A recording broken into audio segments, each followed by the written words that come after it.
Imagine this. You're on your dream cruise and your passport comes up missing.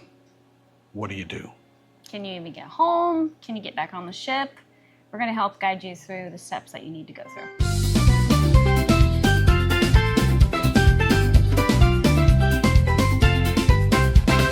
Holletts at sea, where the sunsets glow, steel drums play and the breezes blow. Grab a drink, hold tight, let your worries go. It's Holletts at sea, let the good times show. We're Adam and Mary Hollett at Holletts at Sea, and today we are going to be covering one of the scariest things that could actually happen on a cruise. You lose your passport. What the heck do you do? I've always wondered what to do in a situation like this, so I did some research and I looked it up. I went to the US government website of the State Department, embassies, and also some travel insurance providers, so you know exactly what to do in this event. I pray it doesn't happen to you, but just in case. If you lose it on board, the very first thing you need to do is obviously go to guest services and security. Right, they're going to help you look in lost and found. They'll also help connect you with the port authorities. They will also log the loss and help you connect with the U.S. Embassy as soon as the dock, or as soon as the ship Get to the next port. ports or docks. And they'll help guide you through that process.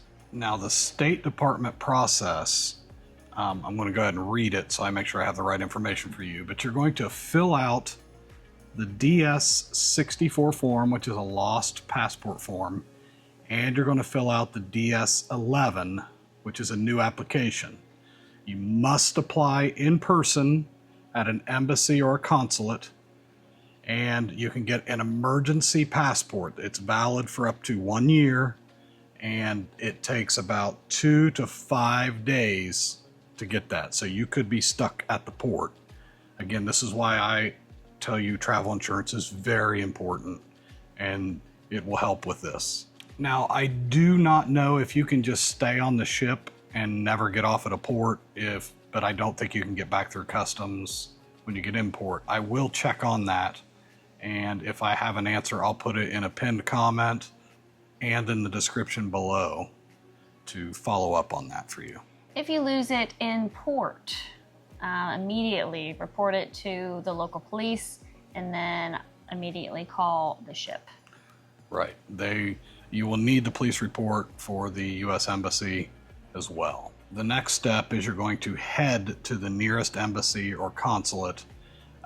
You're going to make sure that you have an ID or a copy of it or pictures on your phone. That's why it's also important to keep a picture of all those things in your phone stored, so you have that to show the consulate.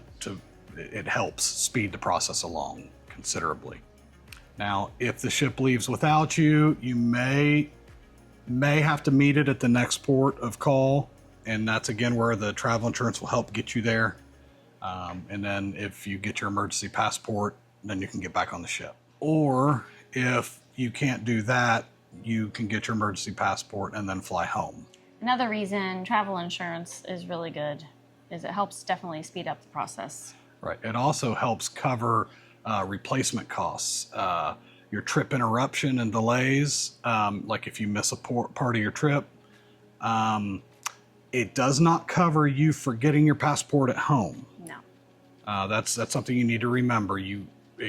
Travel insurance does not cover that. It also doesn't cover negligence, like you leaving it unattended. It may not be covered. But you want to keep all receipts of anything that any costs you incur if this happens, because insurance will require those. Again, taking pictures, storing them in your phone, that generally works as well. And a lot of these travel agencies or travel insurance, they have apps to allow you to upload those things to them to help speed that process along. You can usually get your money back in as little as 10 to 15 working days. Prevention really is everything. So it's really important that you keep your passport. We recommend it in your stateroom safe. Right, or secured some way. Yeah.